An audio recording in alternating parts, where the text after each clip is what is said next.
A queda do homem gerou um problema praticamente insolúvel para a humanidade. Só Deus poderia resolver esse problema. E ele tinha um plano, o plano da redenção. E esse plano está à minha e à sua disposição. Vamos conhecê-lo?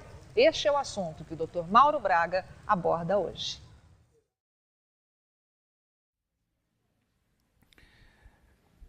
Um rapaz juntou as únicas economias que ele tinha, porque ele tinha um sonho, fazer uma viagem de navio. E ele juntou as economias, conseguiu comprar com muita dificuldade a passagem, e no dia do embarque estava lá ele, sem nenhum dinheiro, tudo que ele havia economizado, ele havia gasto para comprar o bilhete, a passagem de navio. E como sabia que não tinha dinheiro, o que ele fez? Ele fez a mala e encheu de enlatados, lata de sardinha, biscoitos, goiabada, e pensou, bom, eu não vou ter dinheiro para mais nada, então eu vou comer escondido na cabine, mas o importa é que eu vou realizar o meu sonho e vou fazer essa viagem. E no primeiro dia estava lá ele na hora da refeição, dentro da cabine, trancado, abriu uma lata de sardinha, começou a comer torrada com goiabada, e aquele cheirinho da comida do navio entrando por debaixo da porta da cabine, torturando, mas ele pensou, não, mas eu estou realizando o meu sonho, o que importa é que eu estou viajando.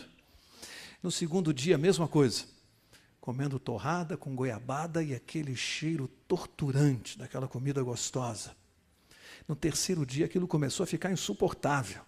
Ele não aguentava mais comer torrada e goiabada, e ele resolveu passear um pouco pelo restaurante, vendo aquelas comidas gostosas. Aí, num determinado momento, ele se aproximou assim do garçom e disse assim, escuta, me diz aqui, me dá uma informação. Quanto custa mais ou menos um prato deste aí que os passageiros estão comendo? Mais ou menos o preço. E o garçom olhou para ele e disse assim, desculpe, eu não entendi, senhor. Não, estou perguntando mais ou menos o preço dessa refeição, custa mais ou menos quanto? E o garçom disse, não custa nada, está incluso no preço do bilhete. Ele havia passado 3 dias comendo torrada com goiabada, sem saber que a refeição estava paga. E às vezes nós, estamos vivendo a vida, nos alimentando espiritualmente de goiabada com torrada, sem saber que o banquete que Jesus preparou para nós, um banquete espiritual, está totalmente pago. E a gente fica aí se alimentando de torrada com goiabada na vida espiritual. Nós vamos seguir de onde nós paramos na quarta passada, e eu deixei aqui uma pergunta para ser respondida. Quantos se lembram? A questão era a seguinte, nós dissemos aqui que quando o casal desobedeceu à ordem de Deus no Jardim do Éden, eu coloquei aqui que Satanás lançou um desafio a Deus. Praticamente na mente dele um checkmate. O inimigo pensou assim, agora, ele vai ter que cumprir a sua lei, a penalidade para a desobediência era qual era a penalidade? A morte. E houve a desobediência, ela se concretizou. Então o inimigo de Deus pensou assim, agora Deus vai ter que cumprir a pena da lei, vai ter que matar o casal. E aí eu vou mostrar que eu tenho razão. Eu venho dizendo desde lá do céu que é impossível Deus ser ao mesmo tempo justiça e amor.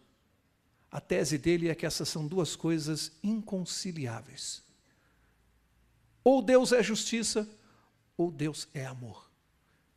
Satanás diz, não dá para conciliar essas duas coisas. Então agora, ele vai ter que cumprir a sua justiça e vai ter que matar o casal. E então eu vou dizer, cadê esse amor? Onde está o amor que ele prega?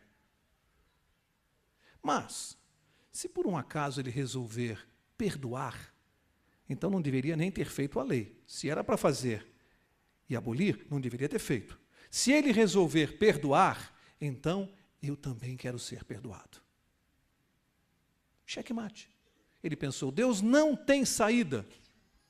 De qualquer maneira eu provo que eu saí vencedor dessa parada. E eu disse aqui na aula passada. E agora? Como é que Deus sai deste argumento? Abra sua Bíblia em Apocalipse capítulo 13. Apocalipse 13, e vamos ver como é que Deus saiu desta situação. Apocalipse 13, eu vou ler o verso 8. Apocalipse 13, 8, e diz assim, e todos os que habitam sobre a terra a adorarão.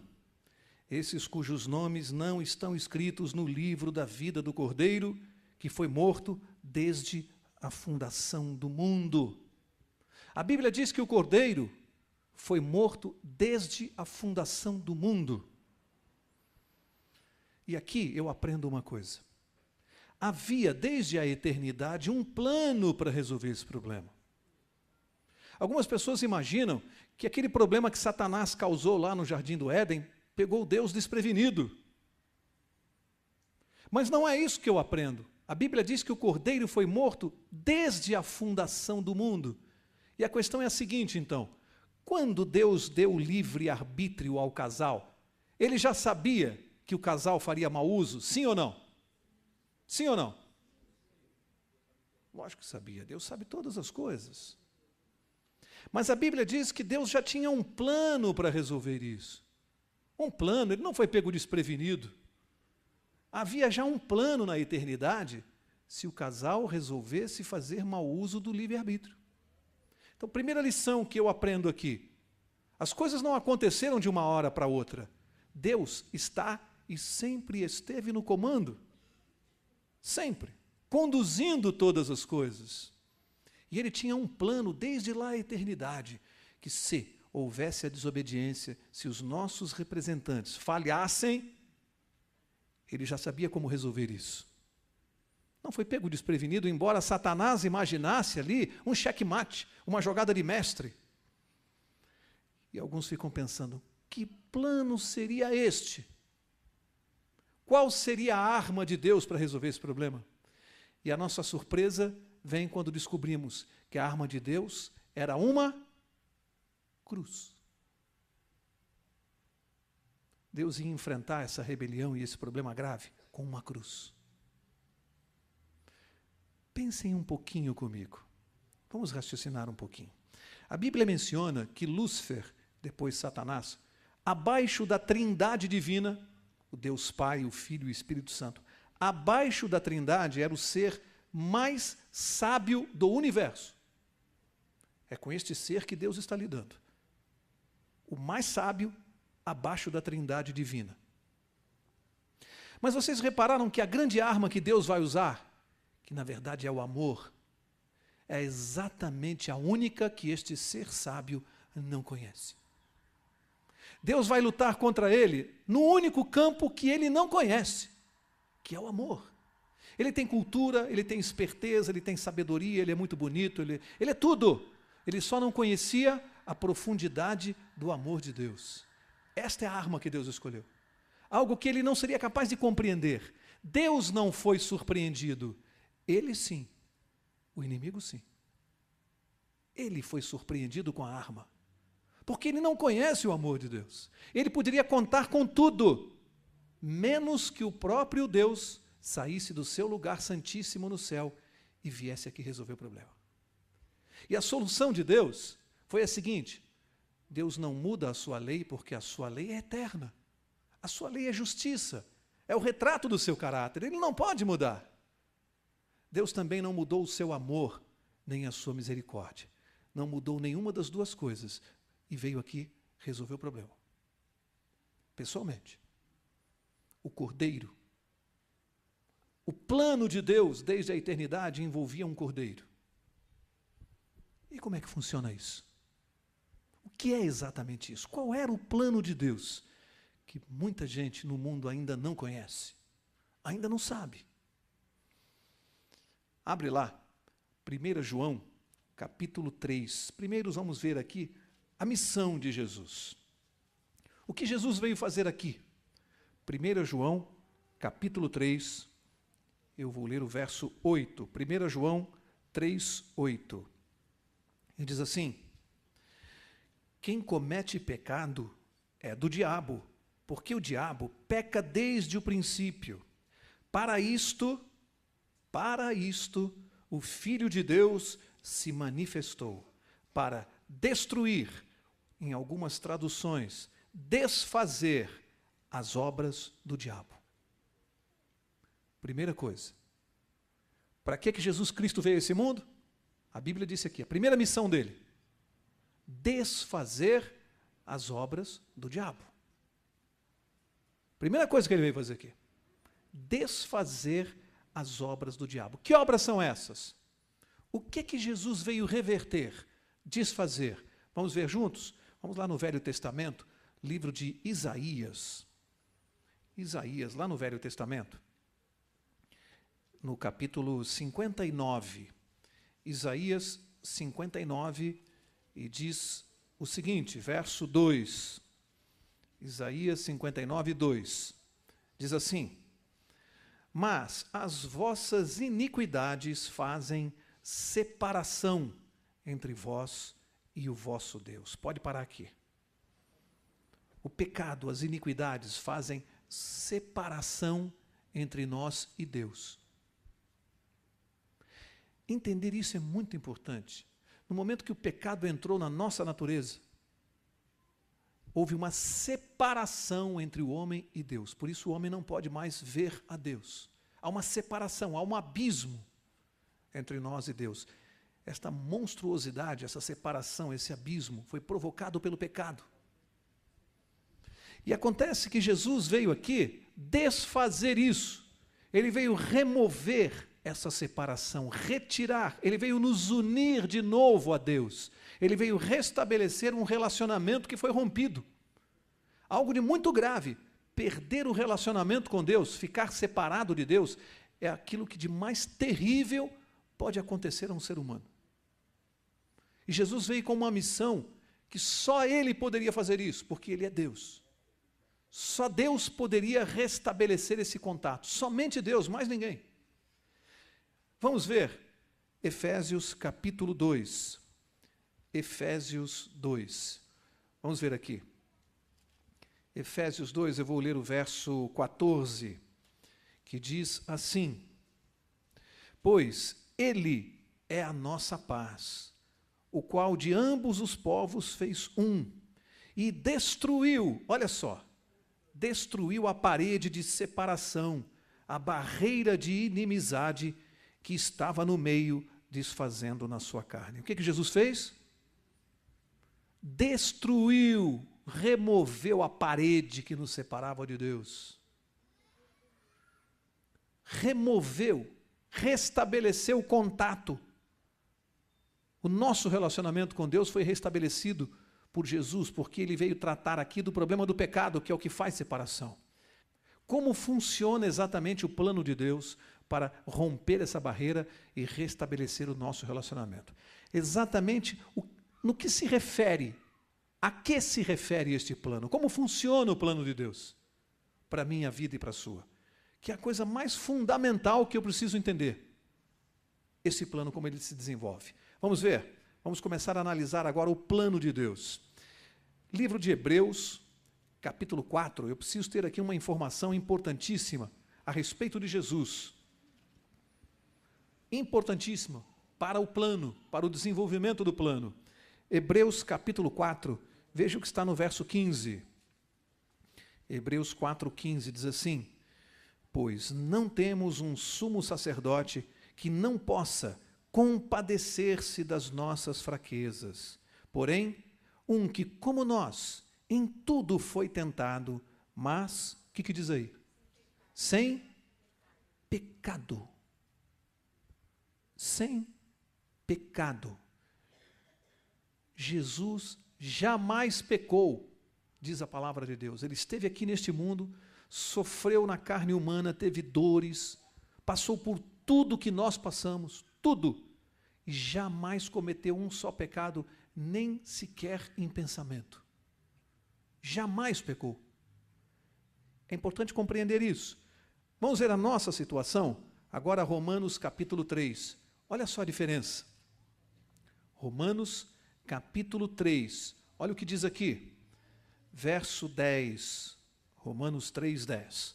Diz assim: como está escrito, não há um justo, nenhum sequer. Olha o verso 23. Pois, o que diz aí? Quantos pecaram? Todos pecaram e destituídos estão da glória de Deus. Olha só o que aconteceu. Lá no Jardim do Éden, quando Eva, nos representando, desobedeceu a Deus, nós aprendemos que o pecado entrou na natureza humana. Por intermédio de Eva, o pecado entrou na natureza humana. Significa que toda a sua descendência, toda a descendência de Eva e Adão, nasce com essa natureza do pecado. É como um vírus que já vem no sangue, chamado pecado. E a Bíblia diz, todos pecaram, todos. Por quê? Porque não existe jeito de não pecar, porque eu nasço com essa natureza. Uma criança, um bebê de colo, basta ele começar a andar e a falar e ele vai pecar. Não tem como, há uma inclinação para o pecado. O ser humano peca porque ele tem isso na natureza. Olha a nossa situação. Nenhum escapa da morte, porque Deus diz que o salário do pecado é a morte. A pena estabelecida para o pecado é a morte. Portanto, nenhum ser humano escapa dessa penalidade. Eu e você, quando nascemos, quando nós viemos ao mundo, nós viemos salvos ou perdidos? Salvos ou perdidos? Perdidos, gente. Eu já nasci perdido, porque eu venho com a condenação junto comigo. Basta eu começar a falar, a pensar e a andar, que eu vou pecar. Eu estou perdido. E é preciso eu entender isso, que eu no mundo, eu não preciso fazer nada para me perder. Eu estou perdido. Já nasci perdido. E aí é que surge uma questão séria, muito séria. Se alguém aqui não disse, deve estar pensando, espera aí, Mauro, mas eu não vejo justiça nisso. E eu poderia dizer, se eu estivesse no lugar de Eva, ou se eu estivesse no lugar de Adão, eu não teria desobedecido a Deus. Posso dizer isso ou não posso? Se eu estivesse no lugar dela, eu não teria desobedecido. Então eu digo para Deus assim, o Senhor está sendo injusto comigo, porque eu estou herdando uma penalidade que eu não mereço, porque eu não tenho escolha. Eu estou nascendo perdido, eu já venho com o pecado na natureza, então eu não tenho escolha. Onde está meu livre-arbítrio? Não é uma boa questão? Eu não tenho escolha. Eu já venho ao mundo com o pecado na natureza. Eu já nasço perdido. Não é justo. Eu deveria ter tido a oportunidade de estar no lugar de Eva, porque eu teria tomado outra decisão. E essa é uma interrogação que fica quanto à justiça de Deus.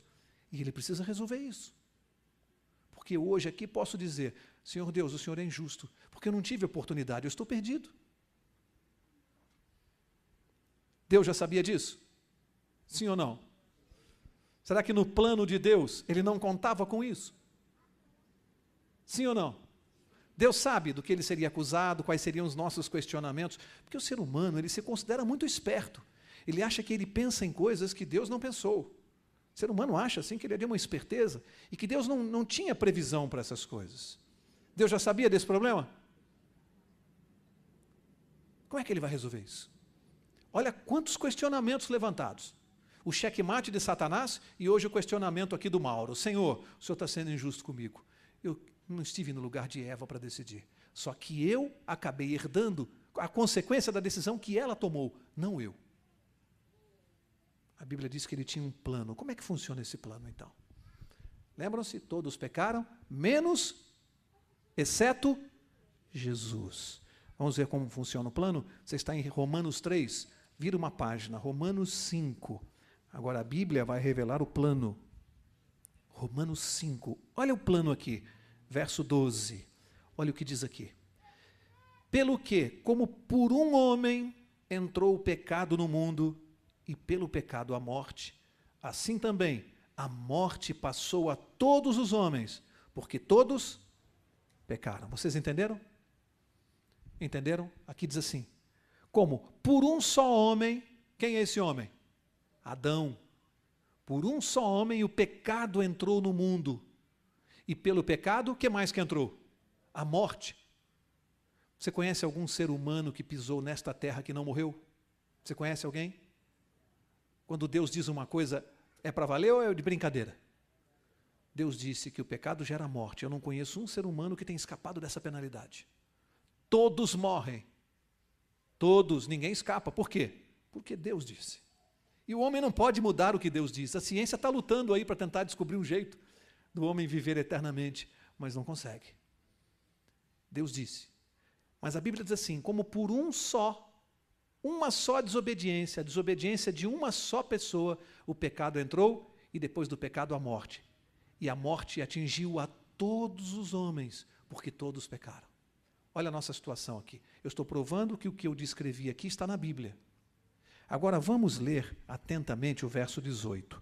Romanos 5, verso 18. Diz assim: pois, assim como por uma só ofensa veio o juízo sobre todos os homens para condenação, assim também, por um só ato de justiça, veio a graça sobre todos os homens para justificação e vida.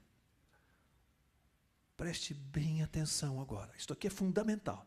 Se você esquecer tudo que você aprendeu até agora neste curso, por favor, não se esqueça o que você vai ouvir agora, porque você vai conhecer o plano de Deus. Por um só homem, por uma decisão errada, toda a humanidade herdou a consequência. Então Deus toma uma decisão. Ele mesmo vem a este mundo, em carne humana, na natureza humana, como homem, vive nesta terra, e a Bíblia diz que ele não cometeu um só pecado.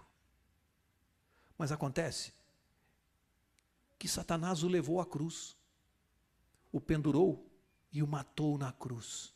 Eu pergunto, se ele não tinha nenhum pecado, a pena de morte se aplicava a ele? Era para ele a pena de morte? Mas ele pagou uma penalidade que não era dele. Se não era dele, de quem era? Nossa! Não, faz assim com o dedo. Minha. Ele pagou por mim. Faz assim com o seu dedo. Ele morreu pagando a pena que é minha. Aí, quando Satanás compreendeu isto aqui, ele foi lá tentar falar com Deus e disse assim: Senhor, peraí, mas isso não é justo. Como assim? Quer dizer que ele morre na cruz e a humanidade está salva? E Deus disse assim: peraí um pouquinho. Pelo erro de um só, todos pagaram. Pela decisão correta de um só homem que não pecou, todos podem se beneficiar dela. O que há de injusto nisso? Sabe o que Deus está fazendo? Está dizendo assim: Mauro, veja bem, você não está reclamando que se você estivesse no lugar de Adão, você teria agido diferente? Pois eu vou te dar uma nova oportunidade. Jesus morreu na cruz e pagou a penalidade da morte. Agora a decisão está com você. Você escolhe Jesus ou Satanás. E a sua escolha é que daqui para frente é o que vai valer. Agora o que você escolher é como se você no lugar de Eva lá no jardim do Éden. Agora a escolha é sua. Estou devolvendo para você a escolha. A pena foi paga. Você está liberto da pena. A questão é vida eterna ou morte eterna. Morrer, eu vou morrer aqui. Vou chegar aos 50, 60, 70, um dia eu vou morrer. Mas a conversa aqui não é de morte aqui agora, não. Deus está falando de vida eterna. Ou você morre para sempre, ou você depois de morto vai ressuscitar e vai viver para sempre. Deus vai te devolver a vida. Mas você tem que fazer uma escolha muito séria. Porque o que aconteceu, o plano de Deus, era um plano de substituição. A penalidade que recaiu sobre a humanidade através da má decisão, da má escolha de Eva, esta penalidade que recaiu sobre a humanidade foi paga por Jesus na cruz. Ele pagou. A pena não era para ele, ele pagou a pena de uma outra pessoa. Ele não pagou a pena dele. Ele já pagou na cruz. Só que ele era Deus, era o único que podia fazer isso. Ele era e é. O único que poderia, porque alguém poderia pensar, peraí, Mauro, mas como assim pagar pelo outro? Então você morre e você pode pagar pela sua mãe, pela sua irmã? Não, porque há um pequeno detalhe. Eu tenho pecado. Eu estou pagando por mim mesmo. Só pode pagar por mim quem jamais pecou. Se você encontrar outro nome no universo, outro nome, sem ser o de Jesus Cristo, que esteja nessa condição, por favor, me informe. Se há alguém que possa pagar por você e por mim sem ser Jesus Cristo, a não ser aquele que não tinha pecado. Você compreende isso? Só ele podia pagar, mais ninguém. Porque ele não tinha pecado. Todos os que têm pecado não podem pagar pelo outro. Não estamos em situação de pagar. Vou te dar um segundo motivo para mostrar que só Jesus podia fazer isso. Ele é o autor da lei. Ele fez a lei, ele criou a penalidade, ele é amor, ele vem e paga a pena da lei, porque ele não pode mudar a lei. Isso é a maior prova para o mundo hoje, para o mundo cristão que diz que a lei de Deus foi mudada, que Jesus revogou a lei de Deus na cruz, que ele acabou com os 10 mandamentos quando ele morreu. Que absurdo, gente! Pois Jesus morreu porque a penalidade da lei tinha que ser cumprida. E ele pagou a pena da lei, dando a maior prova de que a lei está em vigor. Se a lei pudesse ser abolida, Jesus não precisaria ter morrido na cruz, ele mudava a lei. Que absurdo o mundo cristão prega. Se a lei pudesse ser abolida, Jesus não precisava ter morrido na cruz. A maior prova de que a lei está em vigor é a morte de Jesus para pagar a penalidade da lei, porque ela está em pleno vigor. Isso acaba com outra acusação, com outro argumento. Alguém poderia chegar para Deus e dizer assim: Senhor, mas isso não é justo. Quer dizer que o sujeito apronta a vida inteira, é safado, é pilantra. Vamos pensar no ladrão, que a Bíblia fala, o chamado, entre aspas, bom ladrão. Aquele homem foi morrer na cruz porque ele não prestava, ele não valia nada. E alguém podia dizer: Senhor, mas não é justo isso, esse cara só aprontou. Aí um dia ele aceita Jesus e está salvo. É assim que funciona. É assim que funciona? Por que é justo? Você já se perguntou isso? Por que é justo assim? Porque ele veio ao mundo com uma natureza estranha contra a qual ele não pode lutar. Porque para Deus não faz diferença se alguém está pagando por 50 pecados e se alguém tem só 3. Para Deus não faz diferença. Pecado é pecado e gera morte. Então, quando Jesus morre na cruz, sabe qual é a resposta que Deus dá? Fala assim: o que você está querendo dizer para mim? Você está querendo dizer que o sujeito que aceitou Jesus está salvo e ficou barato para ele? A vida do meu filho é barato? Custou barato isto? Custou barato? Não custou, não. Custou o valor mais caro que o universo não pode pagar: a vida de Jesus Cristo. Então não diga assim: que ele fez um monte, aceitou Jesus, está salvo. O preço para que ele se salve é muito caro, porque é a vida de Jesus Cristo. É muito caro. Então que absurdo dizer-se assim: aprontou, aceitou Jesus e vai se salvar. Mas a regra da salvação é essa mesmo, meu amigo e meu irmão. Você precisa compreender isso. Não há outro meio de salvação e de se obter a vida eterna a não ser através do plano de Deus, que é sábio, que é correto. Nós não temos a menor condição de discutir com Deus. Você está percebendo? A culpa pelo pecado, ela não foi apagada. Deus não passou a mão na cabeça do pecador e disse assim: não, tá bom, então você... Não, a culpa não foi apagada, ela foi transferida. É outra coisa. Onde você está vendo apagar a culpa? Onde você está vendo Deus dizer assim: não, deixa para lá, não, vamos isentá-lo? Não. A culpa passou de uma pessoa para outra. A culpa foi transferida para Jesus. Deus não inocentou o culpado, não.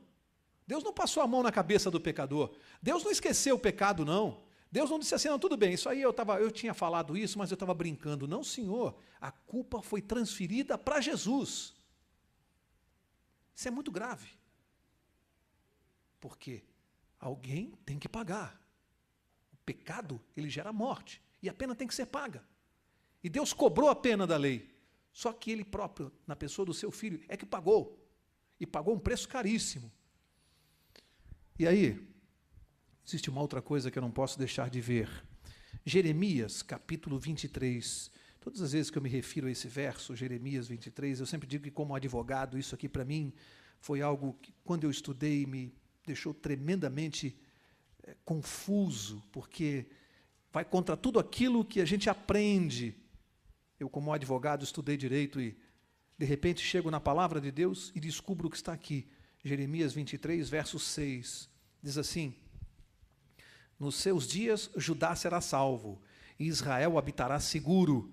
Este será o seu nome com que o nomearão. Preste atenção. O Senhor, o que diz aí? Nossa justiça. Por que eu digo que este verso aqui, ele é como se tirasse o chão assim de um advogado? Porque na faculdade de Direito eu aprendo que a justiça é um bem a ser alcançado.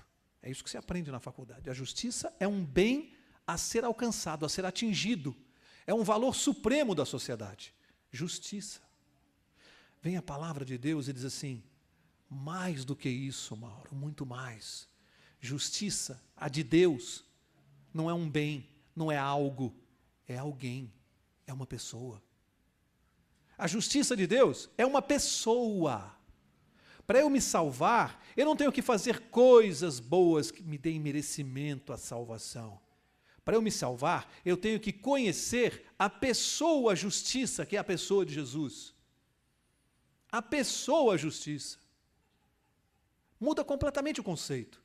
Porque a salvação deixa de ser pelas obras e passa a ser pela fé nesta pessoa.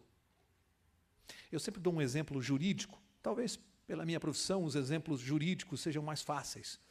Imagine que uma pessoa me deve dinheiro, R$1 milhão, e ele não tem condições de me pagar. Não tem. Emprestei dinheiro e ele não tem como me pagar.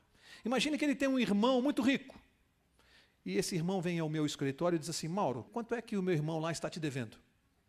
Eu digo, ele me deve R$1 milhão, e ele disse assim, tá bom, então eu vou pagar a dívida dele. Abre o talão de cheque, faz o cheque de R$1 milhão, me pede o recibo e eu dou o recibo. E ele sai do meu escritório com o recibo e me deixa o cheque de R$1 milhão. Eu pergunto, a dívida está paga, sim ou não? Sim ou não? Estou vendo gente na dúvida. Ele me deu o cheque, eu dei o recibo. A dívida está paga? Sim ou não? Estou vendo as pessoas divididas. Mas não é vocês que estão errados, não. É que é preciso estudar direito para entender isso. E vocês não são advogados, não são obrigados a entender isso. Vou explicar juridicamente. A dívida não está paga. Vou explicar por quê.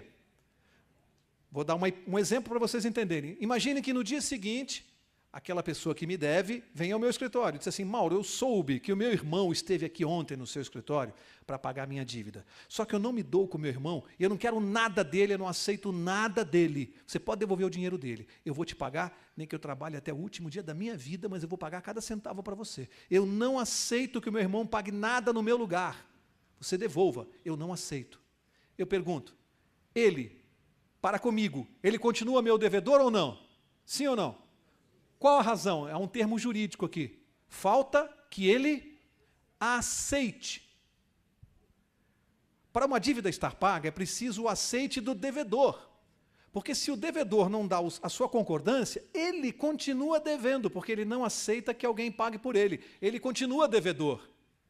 Juridicamente, é preciso que ele aceite que a dívida foi paga no lugar dele. Você poderia dizer, mas quem que não vai aceitar? Eu dei um exemplo de alguém que poderia não aceitar. Não quero nada daquela pessoa. Eu não aceito. O que falta então para que a dívida esteja paga? Que ele aceite. Eu pergunto, Jesus morreu na cruz. Ele pagou a minha dívida? Sim ou não? Sim ou não? O que falta? Que eu aceite. Senão ele pagou por todos, menos por mim. Ele paga por todos, menos por mim, porque eu não aceito. Ele proporcionou salvação a toda a humanidade, ele proporcionou. Só que a salvação depende da aceitação individual de cada pessoa. É preciso que o pecador aceite essa transferência de culpa. A culpa sai do Mauro e vai para Jesus. Eu preciso aceitar. Se eu disser, eu não aceito que Jesus morreu no meu lugar, a culpa permanece comigo e eu perdi a minha salvação. Alguém pode estar pensando, mas Mauro, quem não aceitaria? Quem? Quem não aceitaria? O mundo aí fora não aceita. O mundo aí fora sabe disso que nós estamos conversando aqui? As pessoas que estão aí fora, nas televisões, nas novelas, nos teatros, sabem disso? Sabe no que elas creem, a sua maioria? Elas creem que elas vão voltar aqui numa suposta outra vida que não existe, para pagar um karma, para elas irem evoluindo espiritualmente, para elas pagarem o que fizeram de errado. E o que Jesus pagou na cruz por elas? Nada. Elas vão voltar numa suposta outra vida para pagar. Em outras palavras, estão dizendo para Jesus, o senhor pode ter pago por quem o senhor quer. Por mim não, porque eu vou cumprir meu karma e eu venho aqui de novo. Sutileza do Espiritismo. Simplesmente retira de você a salvação só porque você não aceita. Satanás não precisa de mais nada, só precisa que você creia no Espiritismo para que você perca a sua salvação. Porque você está dizendo para Jesus, eu não aceito que o Senhor morreu no meu lugar, eu vou voltar aqui numa outra vida para pagar. Já pensou nisso alguma vez? Sutileza do Espiritismo? Simplesmente retira a salvação de uma pessoa, porque falta um requisito fundamental. Por isso eu disse aqui, alguém olhou para mim e falou, mas Mauro, quem não vai aceitar? Dei um exemplo ou não dei? Dei um exemplo de alguém que não aceita, porque acha que vem aqui pagar. Perdeu a salvação simplesmente. Em termos, porque a Bíblia diz que Deus perdoa o tempo da ignorância. Se essa pessoa, se esse irmão que está em outra religião, desconhece o que nós estamos falando, se ele está enganado, há salvação para ele, porque Deus perdoa o tempo da ignorância. Deus não cobra o que eu não sei. Agora, se a verdade chegou a esta pessoa, e esta pessoa não aceitou e quer continuar onde está, aí o problema é dela. Aí o problema passa a ser dela. Porque teve contato com a verdade e não aceitou. Ela prefere ficar com as suas convicções pessoais. Fez uma escolha. Deus deu uma nova oportunidade. Está ela no lugar de Eva. E ela fez a sua escolha. Esse é o problema. Sabe? Qual é a minha parte, então, na salvação? Se Jesus foi para a cruz, morreu no meu lugar, qual é a minha parte? Eu já falei aqui. Aceitar. O que diz lá João 3,16? Nós não precisamos nem abrir a Bíblia para ler esse verso, né? Tem que estar aqui na nossa mente. Porque Deus amou o mundo de tal maneira que deu o seu Filho unigênito para que todo aquele que nele crê, não morra, não pereça, mas tenha a vida eterna. O que eu preciso fazer para ter a vida eterna? Crer em Jesus. Em outras palavras, aceitá-lo como meu Salvador. Essa é a minha parte. Tão simples. E por que o mundo não faz isso? Não é simples demais? O sujeito estava condenado à morte num estado americano que tinha pena de morte. Estava na cadeia esperando o dia da execução. Só que chegou numa data especial e o presidente da República nos Estados Unidos, ele tem o poder de perdoar um criminoso condenado à morte. Sabiam disso? Em alguns estados, o presidente da República pode tirar a penalidade. E naquele dia ele escolheu um prisioneiro, exatamente aquele, foi visitá-lo na cadeia levando a carta. Ao chegar lá, no início, na entrada do presídio, os amigos viram o presidente, correram na cela dele e disseram assim, o presidente está aí, rapaz. Ele veio trazer para você o perdão. Você não vai ser mais morto. E ele disse, o quê? Presidente? Vem, vai com outra, rapaz. Você acha que eu vou acreditar nessa história aí? Estou falando sério, rapaz. O presidente está aí e fala, vai mentir para outro, tem mais o que fazer, rapaz. Você acha que eu vou acreditar nessa sua historinha? Que presidente nada, eu não acredito em nada disso. Falei, mas ele quer falar com você. Mas então diga a ele que eu não vou receber o presidente. O prisioneiro foi lá e falou, presidente, olha, ele é muito revoltado, ele disse que está achando que é brincadeira e disse que o senhor pode ir embora, que ele não vai recebê-lo. O presidente dobrou a carta, botou no bolso e falou, bom, vou escolher um outro. Foi embora. No dia da execução estava lá ele e ele ficou sabendo que era verdade. Na hora de morrer. E quando soube que era verdade, ele fez só um pedido, que gravassem uma mensagem dele ao mundo. E as câmeras nele, as luzes das televisões, ele disse, por favor, digam ao mundo e aos meus companheiros de prisão que eu não estou morrendo pelos crimes que eu cometi. Simplesmente eu morro neste dia porque eu não aceitei o perdão do presidente. Todos nós teremos a oportunidade de dizer, diga ao mundo que eu não estou perdendo a vida eterna por todos os pecados que eu cometi na vida, por todas as coisas erradas que eu fiz. Não, eu não vou perder a minha vida eterna por isso. Eu vou perder a minha vida eterna porque eu não aceitei o perdão de Deus. Eu não aceitei que Jesus morrendo no meu lugar para me perdoar. E eu posso perder a vida eterna por isso. Porque eu não aceitei, a minha dívida estava paga. E eu não aceitei. E eu perco a eternidade por isso. Quero encerrar. Uma pergunta para encerrar. E onde entram as obras? Alguém pode dizer assim, peraí, Mauro, mas... Ok, eu aceito Jesus esta noite aqui no auditório. Aceito como meu Salvador. E aí, tudo bem. Quer dizer, então, que eu continuo aprontando, vivendo, fazendo o que eu quiser, porque eu já aceitei Jesus como Salvador? É assim que funciona? Gálatas capítulo 2. Gálatas capítulo 2, vamos ver como funciona. Gálatas 2, verso 20, um dos versos que eu mais gosto na Bíblia, dentre tantos.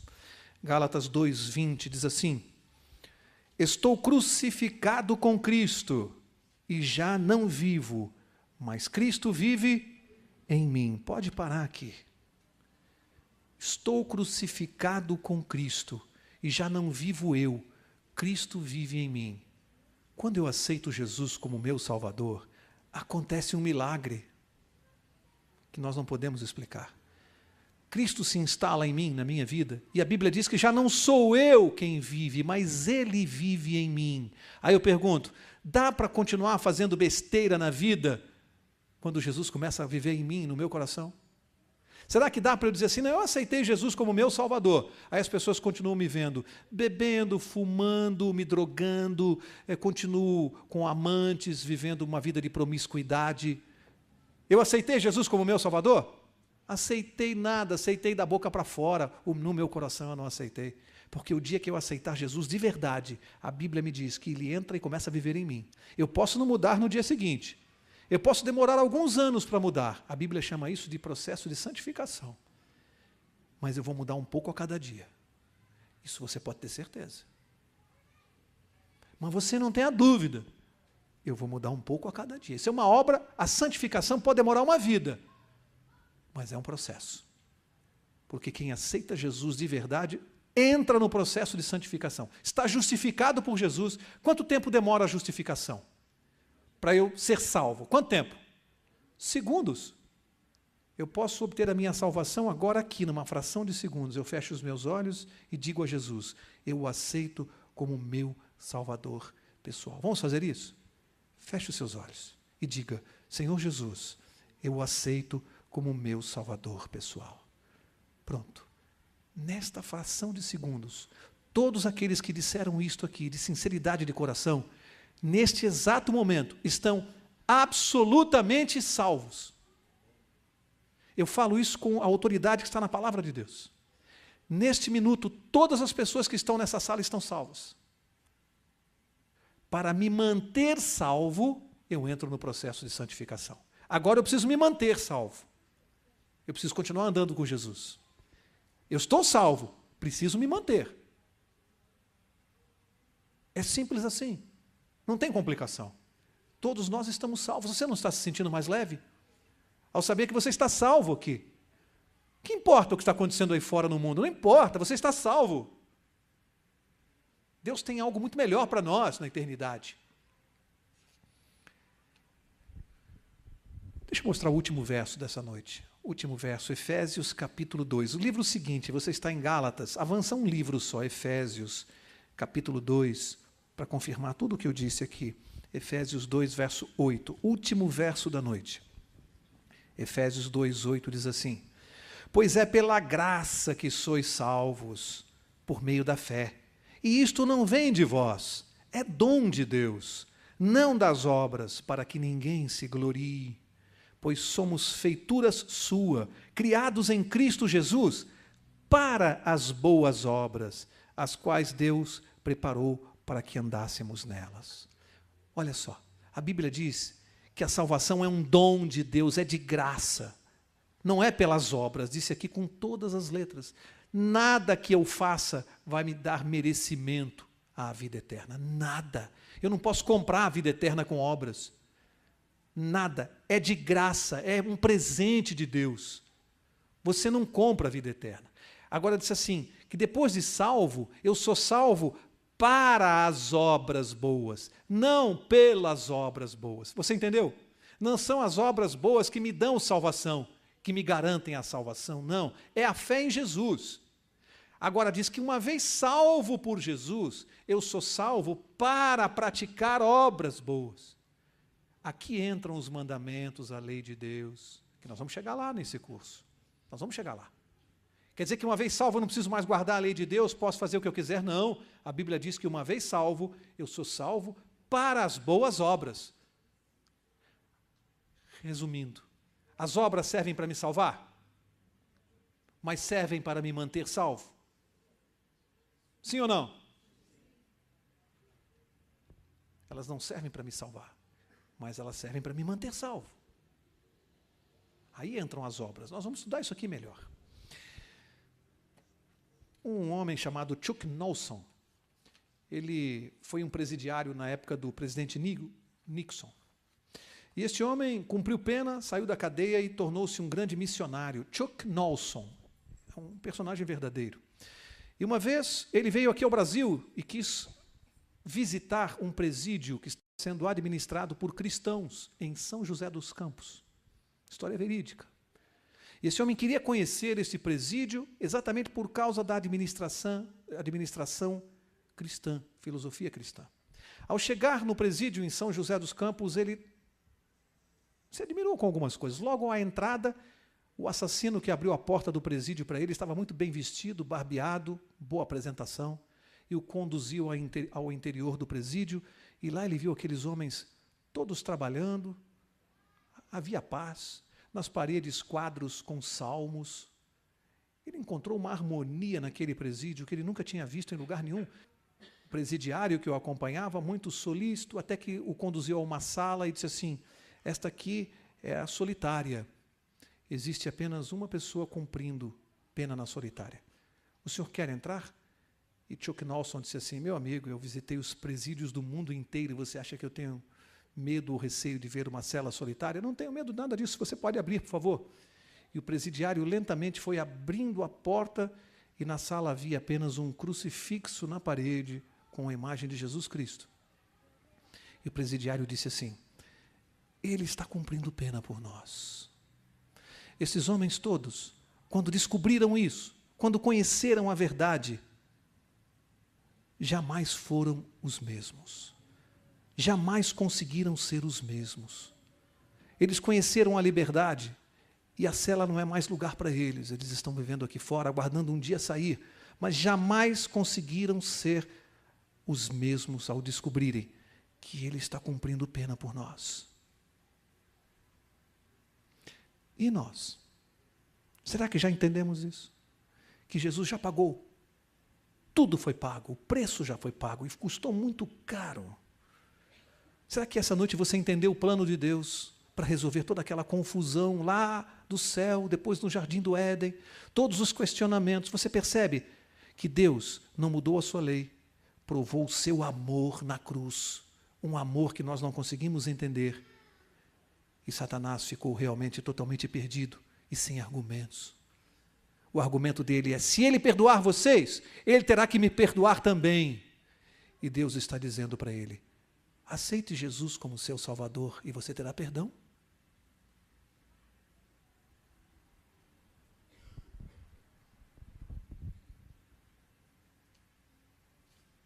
E agora? O que faz Satanás? Aceite Jesus como seu Salvador e você também será perdoado. Há justiça nisso ou não há? Essa é a justiça de Deus, esse é o plano de Deus para cada um de nós. Que Deus te abençoe. Que você, ao sair daqui esta noite, lembre-se, você está salvo por aceitar Jesus, mas você deve se manter salvo. E só tem um jeito de fazer isso: não solta da mão de Jesus. Não desgruda dele um minuto. E certamente você vai estar com ele na eternidade. Que Deus abençoe a cada um de vocês.